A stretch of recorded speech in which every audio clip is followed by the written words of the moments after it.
Conclure cette journée avec deux interventions. On va prendre la direction du sud du Rouergue et du sud du département.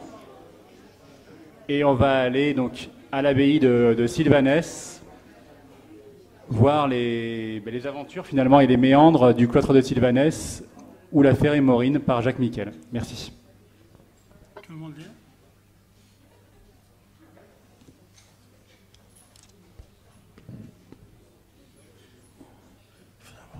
Hop, si c'est la bonne, c'est bon. Bien, je peux commencer. Oui. Bien, après avoir parlé d'électrification, de la Joconde à l'Auque-Dieu, fait les tableaux du Louvre, c'est effectivement quelque chose de quasi surréaliste, notamment l'exposition des tableaux sur certains tableaux sur les pelouses. Hein. Je ne sais pas si on a fait des photos, mais c'est quelque chose à peine croyable. On va parler d'un autre sujet, qui est une affaire qui s'est produite en 1928, qui a duré 2 ans, et dont la presse locale avait titré « Le cloître de Sylvanès mis au pillage ». Donc l'affaire est Maureen, et Maureen étant l'acheteur qui avait commencé à vouloir vendre certaines parties du cloître de Sylvanès. Alors, les sources, parce que jusqu'à présent, il faut que je dise quelque chose d'intéressant, c'est que les sources que l'on avait pour ce genre d'affaires, ce sont surtout les sources locales, l'Express du Midi, le Saint-Africain, ce qui était lu dans les années 1928 dans la région de Saint-Afrique, le Petit Méridional, le Journal de l'Aveyron. Il y a un dossier aux archives départementales de l'Aveyron, également, dans la Sério, et surtout, grâce à Catherine Cazel, et grâce au confinement, je crois, alors on a eu quelque chose de positif, et vous allez voir, il y avait un dossier aux archives des monuments historiques à Paris, sur la côte 188, Sylvanès avec 2 dossiers. C'était le mois du confinement, donc là c'est le dossier administratif, parce que cette affaire qui se produit à Sylvanès va remonter jusqu'au ministère, et donc il y a un dossier de correspondance administrative entre les deux protagonistes. Et Catherine, j'avais envisagé d'aller à Paris, voir ce dossier, mais c'était le confinement. Et Catherine a bien manœuvré et elle a réussi à le faire scanner et nous l'envoyer. Voilà, sans se déplacer. Alors effectivement, c'est beaucoup plus intéressant parce qu'ils font des informations que nous n'aurait pas données uniquement la presse locale. Alors, les lecteurs de l'Express du Midi vont découvrir dans le numéro du 26 février 1928 l'article suivant. La population de Sylvanès, Aveyron, puisque c'est lu dans tout le sud-ouest, étonnée de voir 2 ouvriers venus d'Aix procéder à la démolition de colonnes et pierres sculptées du cloître de Sylvanès, s'opposa à l'enlèvement. La municipalité s'émut à son tour. Par sommation, arrêta les ouvriers dans leurs travaux et prévint la préfecture, qui saisit immédiatement de l'affaire la gendarmerie de Saint-Afrique et de Camarès pour empêcher le départ des fragments de pierre de grande valeur. C'est ce qui a été fait. Les pierres et colonnes démolies ont été numérotées et déposées en lieu sûr. L'enquête qui se poursuit activement révélera si ces ouvriers, opérant au nom d'un antiquaire d'Aix, exécuter un ordre régulier et si l'État n'est pas tenu de protéger ce monument historique très apprécié dans notre région. Voilà, donc c'est une réaction de la population locale, ce qui n'est pas si courant que ça. Alors je ne sais pas si dans vos recherches vous avez l'occasion de trouver d'autres faits similaires, parce que moi je trouve les contre-théories, c'est-à-dire que des habitants qui en 1926... Je citerai un cas précis que je connais bien, c'est le château de Vallon, dans la région dans le Carladès, à côté de la Croix-Barrès, mur de Barrès, où jusqu'en 1926, les gens, depuis le milieu du 19e siècle, continuent allègrement de prendre les pierres du château, jusqu'à ce qu'un architecte, c'est pour ça que d'ailleurs qu'on va faire classer ce château, enfin inscrire un cimetière supplémentaire, et que l'architecte va l'acheter parce qu'on continue, donc là c'est des populations. Et la plupart des édifices anciens, je pense surtout au château, pour les églises c'est quand même moins courant, ont été en fait démolis par les populations pour récupérer les pierres. Donc là, on a une réaction immédiate de la population, des élus et de toutes les autorités. Donc cette affaire et Maureen va durer jusqu'en 1930. Alors qui était Charles et Maureen ? Charles et Maureen était âgé de 51 ans et c'était un marchand de biens domicilié à Valence, dans la Drôme. Donc quelqu'un qui faisait l'acquisition de biens, qui pouvait les mettre en valeur, les revendre, etc. Et il était propriétaire d'un château, du château de Queyras, dans le même département. Visiblement, il était, bien que propriétaire d'un château, je ne sais pas comment est le château de Queyras, si c'est un château ancien ou non, il n'était pas vraiment sensibilisé au patrimoine. Donc, il venait en fait d'acquérir l'établissement thermal de Sylvanès, auprès du tribunal de Saint-Affrique, qui existe toujours et qui se trouve à environ 600 mètres de l'abbaye. Il y avait eu 2 tentatives de vente en 1924 et en 1925. Une nouvelle vente organisée dont le 28 janvier 1926 avait une mise à prix de 529 000 euros. Enfin, ça va être assez compliqué. Qui sera assez bien sera adjugé à Maureen, mais faute d'avoir rempli les conditions exigibles par la loi, il y aura à nouveau une nouvelle vente au palais de justice de Millau pour le prix de 330 000 francs, donc à la baisse, et c'est Maureen qui sera l'acquéreur de son bien. Alors, avec cette exploitation agricole, je veux dire, avec les bains de Sylvanès, figurait une exploitation agricole.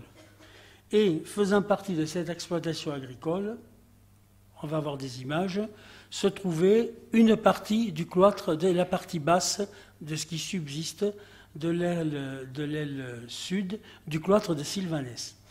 Alors en réalité, le titre, un cloître mis au pillage, ce n'est pas moi qui ai choisi le titre, je l'ai simplement repris sur l'article presse parce qu'il est un petit peu provocateur, parce qu'en réalité, le cloître de Sylvanès, là vous avez le dessin, la gravure la plus ancienne de l'abbaye de Sylvanès, c'est un dessin de Pernot, très connu, qui a fait pas mal de dessins dans l'Aveyron, heureusement, parce qu'en fait, au point de vue iconographique, on est quand même assez pauvre dans l'Aveyron.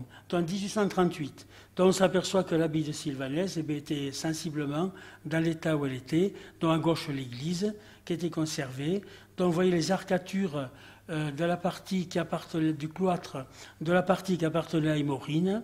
La partie du dessus servait de presbytère et le bâtiment à droite qui était extrêmement ruiné, à l'extrémité duquel se trouvait une tour qui servait de latrine et qui donnait dans un ruisseau. Donc en fait, le cloître de Sylvanès, il en restait qu'un quart à cette époque-là. Alors rapidement, pour simplement vous situer, on va pas... Voilà, donc, je ne sais pas si vous voyez la flèche, non? Bon, bref, à gauche donc l'église. Contre l'église, l'aile subsistante, c'est ce qui est actuellement le cas, avec 4 arcatures, 4 croisées d'ogives qui correspondent à ce qui reste du cloître. En une pièce qui est la sacristie. Alors, les destructions, le pillage consistait au démontage de la porte de la sacristie, qui est un des éléments décorés les plus importants de ce qui subsiste. À sa droite, en 2, donc c'est la salle capitulaire, avec une ouverture centrale et 2 baies géminées qui l'éclairaient. En 3, un passage, et en 4, une salle qu'on a beaucoup de mal à identifier et qu'on appelle sur ce plan la salle des moines, qui est peut-être la salle, le réfectoire, enfin c'est pas trop sa fonction. Même la spécialiste, on en a parlé ce matin, et j'ai été heureux d'apprendre que Geneviève Durand, qui était une de mes condisciples à la faculté à Toulouse, avait fait son travail de maîtrise. On faisait une maîtrise sur Sylvanès, qui était la grande spécialiste de Sylvanès. Elle avait parlé de l'affaire Maureen, mais n'ayant pas eu accès aux archives des monuments historiques, en parlait beaucoup moins que ce qu'on pourra faire maintenant. Ah, ça ne veut pas avancer. Bien, je vais continuer. Alors, on a conservé, voilà, donc là vous voyez, peut-être un petit peu mieux, en 2, là, la porte de la sacristie, la salle capitulaire en 3, et ce sont ces parties uniquement qui sont concernées, parce que vous allez voir des photos, ce sont les parties les plus décorées. Alors, alors, la partie haute de cette galerie, qui est en noir sur le plan, servait de presbytère. La particularité de l'église de Sylvanès, c'est qu'elle a été, après la Révolution, transformée, utilisée comme église paroissiale. Donc, il fallait un logement pour le curé, et le curé va loger dans les parties hautes qui se trouvent au-dessus des parties basses, qui, elles, étaient dissociées et faisaient partie d'une exploitation agricole. Alors, la réaction des autorités, alertées par le maire de Sylvanès, sera immédiate. Elle sera immédiate et vous allez voir qu'on va aller très loin et qu'Émorine ne se doutait pas que vraiment la foudre allait lui tomber sur la tête, sur cette affaire. Alors, le conseil municipal, réuni le 17 février, expose que je cite, M. Émorine Charles, propriétaire de la ferme de Sylvanès, laquelle, parmi ses propriétés bâties, comprend certains immeubles de l'ancien abbaye de Sylvanès, dressé monument historique par décret de juillet 1854. Donc, l'abbaye de Sylvanès a été cachetée, c'est très précoce, monument historique en 1854. Ce monsieur Émorine, donc, s'est permis de faire enlever certains ornements de pierre de taille, tels que fenêtres, encadrements de portes, d'anciennes sacristies, etc., que la commune de Sylvanès, propriétaire du presbytère, formant le premier étage de ce bâtiment, craignant, à juste titre, que des travaux de démolition ne portassent atteinte à la solidité des voûtes supportant le dit premier étage, fit faire par le ministère de M. Bénézet Lucien Camarès un constat des dégâts. Alors très rapidement, donc voyons le 17 février, le 18 février, le lendemain, l'architecte en chef des monuments historiques, Naudet, qui était installé qui habitait l'Hérault, mais qui s'occupait du département de l'Aveyron, était avisé, donc que le propriétaire faisait démolir cet édifice classé, etc. Ainsi, alors lui-même, Naudet va alerter la direction des Beaux-Arts à Paris. Alors la direction des Beaux-Arts à Paris ne s'occupait pas au sens strict du terme que des Beaux-Arts, mais s'occupait d'architecture. Et donc elle va être immédiatement impliquée. Et le jour même, vous voyez la réaction, on ne peut pas faire plus rapide. Et le jour même, la direction des Beaux-Arts à Paris va envoyer un télégramme au préfet de l'Aveyron lui demandant de faire arrêter ses travaux. Et donc, le 19 février, le lendemain, le préfet répondit au ministre qu'il avait donné toutes les instructions nécessaires au maire, dont la commune est copropriétaire de l'édifice, pour faire arrêter les travaux et que les gendarmes avaient dressé un procès verbal. Le député de l'Aveyron, on va intervenir auprès de lui. Le 25 février, il va écrire un courrier, bon, ce n'était pas vraiment utile, au directeur des Beaux-Arts qui va dans le même sens. Le 24 février, donc oui, très très vite, l'association de sauvegarde de l'art français est saisie de l'affaire et va aussi intervenir par un courrier envoyé toujours au directeur des Beaux-Arts, en écrivant « Un de nos amis nous informe du triste état dans lequel se trouve le cloître de l'ancienne abbaye de Sylvanès. Bien que classé parmi les monuments historiques, on peut craindre que, dans un département aussi éloigné, cette abbaye n'ait à souffrir des entreprises des antiquaires dont nous vous indiquions dans une précédente lettre la puissante organisation. » Ce n'est pas la mafia, mais on pourrait presque le croire. 4 jours plus tard, un autre courrier est envoyé toujours à la direction des Beaux-Arts qui souligne à nouveau l'avidité des antiquaires s'attaquant même aux monuments classés, comme c'est le cas ici. Ils attestent leur recrudescence d'activité, etc., et montrent combien nos richesses d'art ont besoin de leur protection. Bon, alors, c'est vrai qu'on a beaucoup vendu, bon, je ne sais pas dans quelle proportion, un certain nombre de cloîtres. Le musée des cloîtres à New York a été constitué avec des cloîtres entiers, des églises romanes qui ont été jetées pièce à pièce, dans ces années-là d'ailleurs, et à partir du 1900, et déplacées. Et donc c'était quelque chose qui était assez fréquent. Et là, visiblement, on avait une réaction, heureusement, bienvenue, pour arrêter tout ça.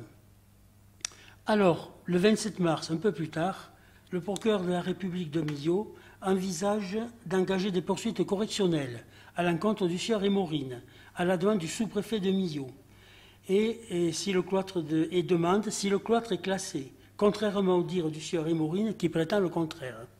Alors, Émorine, dans un premier temps, va essayer de se défendre en disant que lorsqu'il a acheté cette partie, lorsqu'il a acheté cette exploitation rurale qui comprenait cette aile du cloître, du moins le rez-de-chaussée, on ne lui avait pas indiqué que c'était classé monument historique. Alors, à la demande du ministère, l'architecte en chef des monuments historiques, Henri Naudet, va envoyer un substantiel rapport auquel joint un plan. Dans ce plan, je ne vous le présente pas parce que vous l'aurez, il est imprimé dans la revue Sauvegarde du Rouergue, parce que vous auriez du mal à le lire. Il a fait un plan très précis pour indiquer dans les parties qui sont concernées. Et également pour s'agir de déterminer quels sont les propriétaires de cette partie de l'abbaye. Donc il explique que la commune ne possède que l'usage de la cure, que les parties hautes dont ça collé à l'église, et sont situés au-dessus de la sacristie et la salle capitulaire. Tout le reste du bâtiment appartient à Émorine.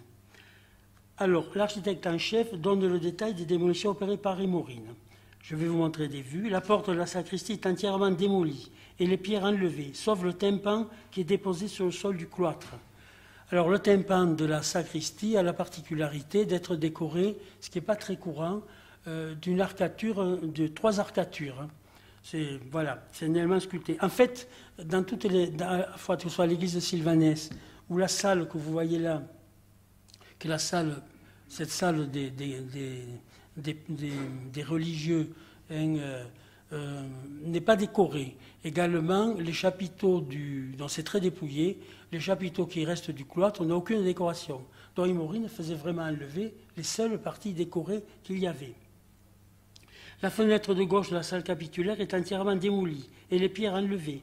Quelques pierres de l'autre fenêtre sont déposées. Il précise que toutes les pierres déposées, au nombre d'une centaine, ont été transportées dans le parc de l'établissement thermal de Sylvanès, distant d'environ 600 mètres, qui appartient à Émorine. Et alors, Naudet va faire une recherche sur l'historique de la propriété.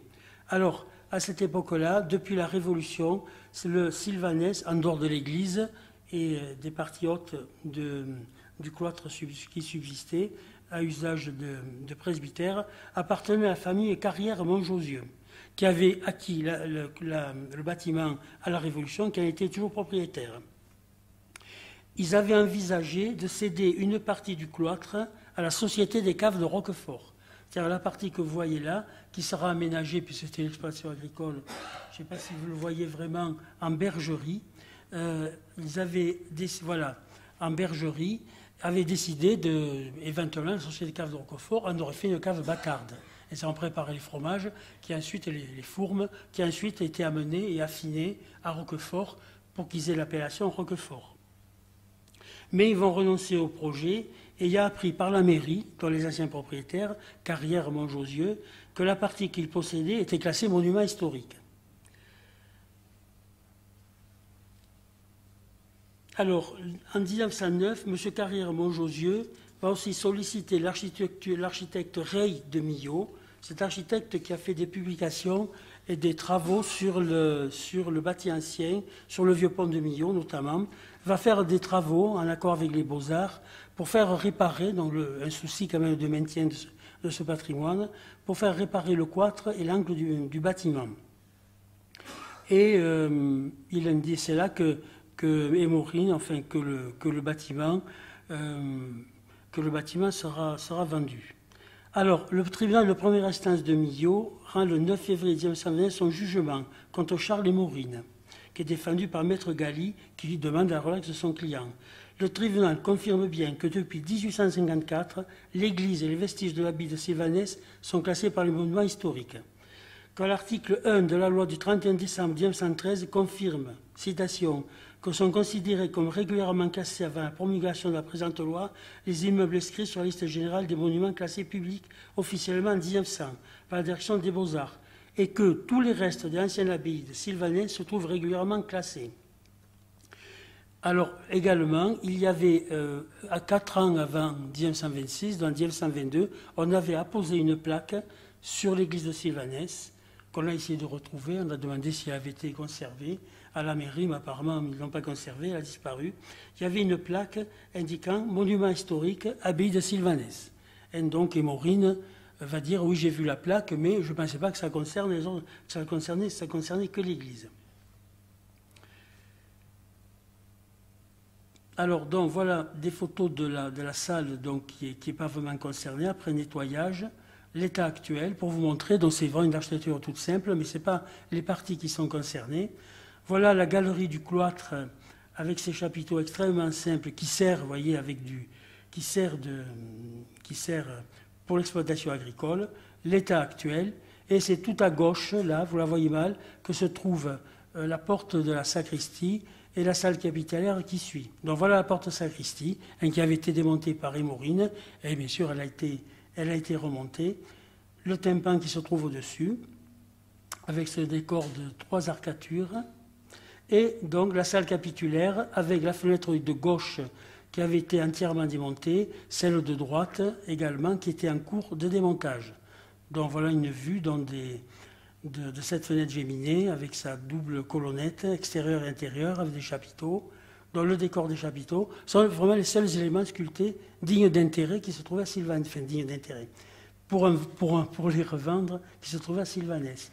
Donc une photo envoyée par l'abbaye de Sylvanès, malheureusement sans date, à l'époque de l'exploitation agricole, de la même fenêtre. Et là, je ne sais pas si vous distinguez bien, cette photo n'est pas datée, mais on voit très bien que sur la gauche, les deux arcs plein cintre ont été remontés. On voit très bien le remontage, parce qu'actuellement, tout a été restauré, ça n'est plus visible.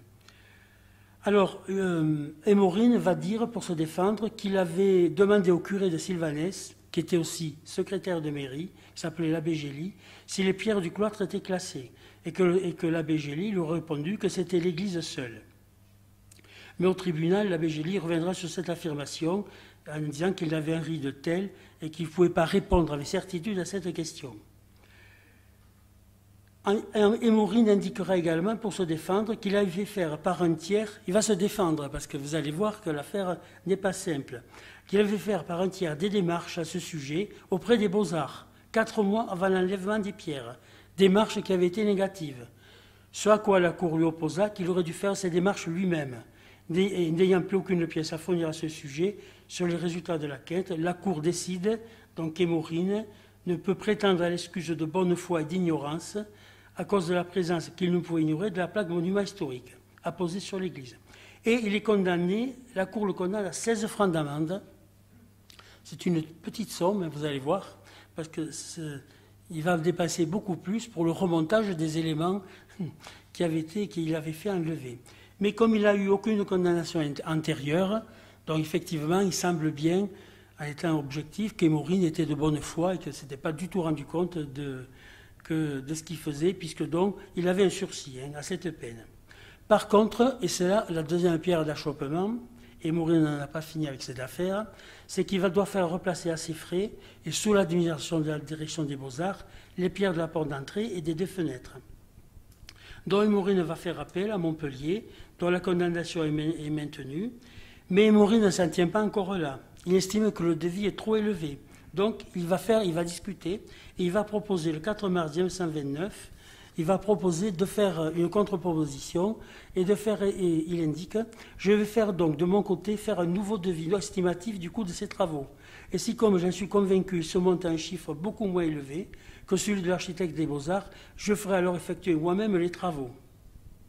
Dont son avoué, Karl, à Saint-Afrique, lui fait part de la proposition au préfet, qui répond « Monsieur Émorine émet la prétention de faire dresser un devis des travaux et de les effectuer ensuite lui-même, ou ses vendeurs, sous certaines conditions.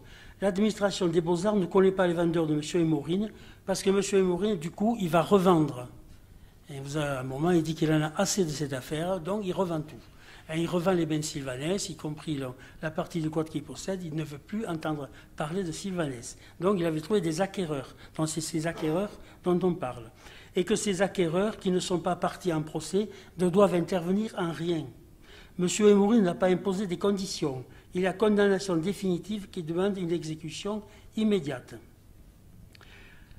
Alors, donc Émorine va être obligé, je vais abréger, donc va être obligé de faire les travaux sous la direction des Beaux-Arts à ses frais pour la somme de 7 636 francs. Vous voyez, on est loin des 16 francs d'amende qui étaient partis à l'origine. Et même l'administration va se demander, le préfet, s'il va falloir faire un nouveau procès pour obliger Émorine à payer, parce qu'Émorine ne voulait toujours pas payer. Donc voilà, alors cette affaire est assez exceptionnelle, parce que finalement, pour une fois, je dirais, dans ce domaine où on a souvent beaucoup démoli de bâtiments comme ça, force va rester à la loi, et c'est vrai que c'est les habitants de Sylvanès, qui est vraiment un tout petit village, qui vont réagir avec succès, et avec une administration, y compris jusqu'au niveau du ministère, qui va suivre pour rétablir donc, le cloître de Sylvanès, qui a été déjà en réalité détruit aux 3/4. Voilà, je vous remercie.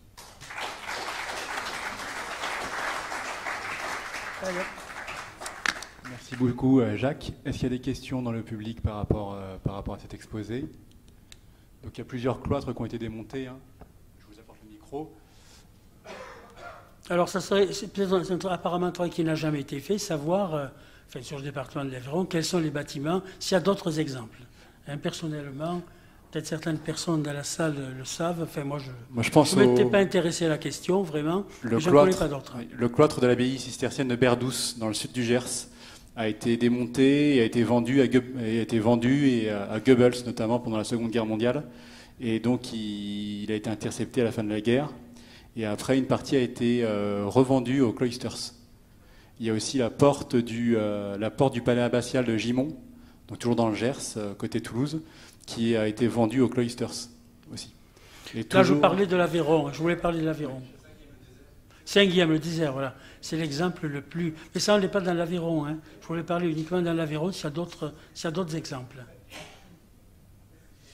C'est pour... faire réponse, si vous voulez, aux questions qu'on pourrait se poser sur les photos que l'on voyait en bergerie. Je peux confirmer moi-même que je l'ai vu en bergerie en 1965. Voilà, vous voyez les photos. Oui, très bien, parce qu'on n'a pas de date, là. Voilà, mais c'est peut-être pas les photos de 1965. Oui, non, mais d'accord. Personnellement, j'ai vu les brebis et un éleveur qui utilisait une date récente, en 65. Voilà. Relativement.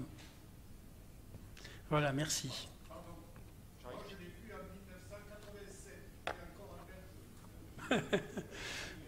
Nous avançons. Ben, je pense que c'est à partir du moment où le père Gouze et Volkovski ont décidé de faire ce centre d'art sacré. Hein. Voilà, c'est à partir de cette date.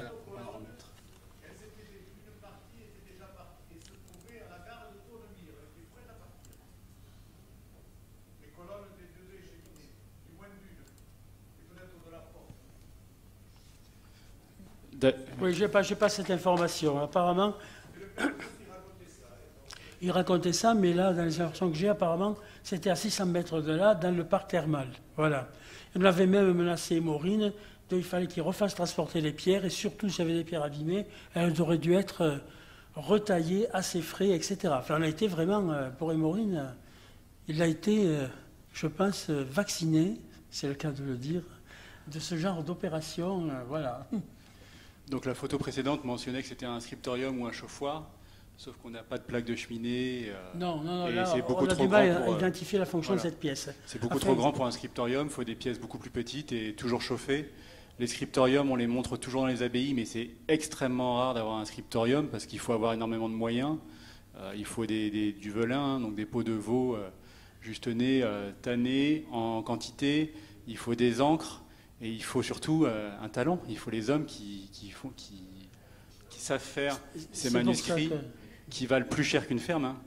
C'est pour ça que très prudemment, on appelle actuellement, c'est la salle des moines.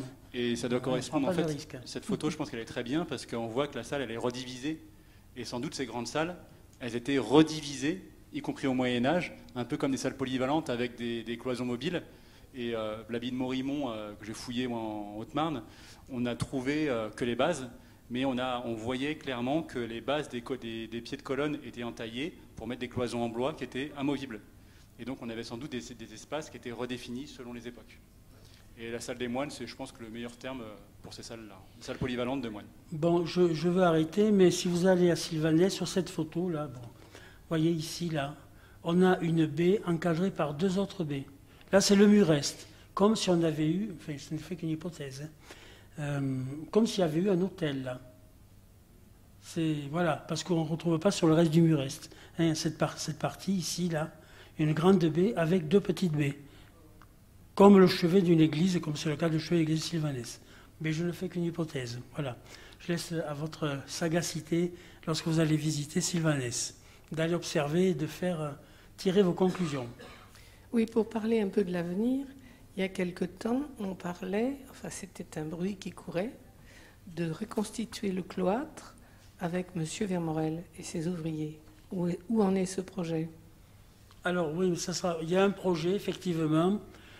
Sur la partie parallèle à l'aile que vous avez vue, là, de restituer un cloître, de restituer un bâtiment, pas le cloître, sur l'emplacement. Il y a eu des fouilles archéologiques qui ont été faites, on a retrouvé les arases, mais vraiment c'est les arases. Mais c'est un bâtiment moderne, attention, hein, alors que ce n'est pas le cloître. Sur l'aile ouest du cloître, parallèlement, un bâtiment qui aurait une fonction je ne sais pas, Catherine, de salle de conférence, etc. Salle de conférence, quelque chose de moderne. Hein, de boutique, avec une salle de conférence. Parce que Sylvanet, c'est un peu à l'étroit. En définitive, le bâtiment, l'abbatiale est magnifique. Hein, c'est vraiment un très très beau bâtiment, vraiment de belle qualité. Hein, on y a été plusieurs fois récemment. Mais pour les activités qui mènent, il n'y a pas assez de place. Voilà. C'est dans cette perspective. Ce n'est pas l'idée de refaire le cloître. Sur l'emplacement de l'aile ouest. Voilà. Apparemment, ça va se faire. Hein. Voilà. Merci Jacques. Donc on va repartir maintenant. Bravo.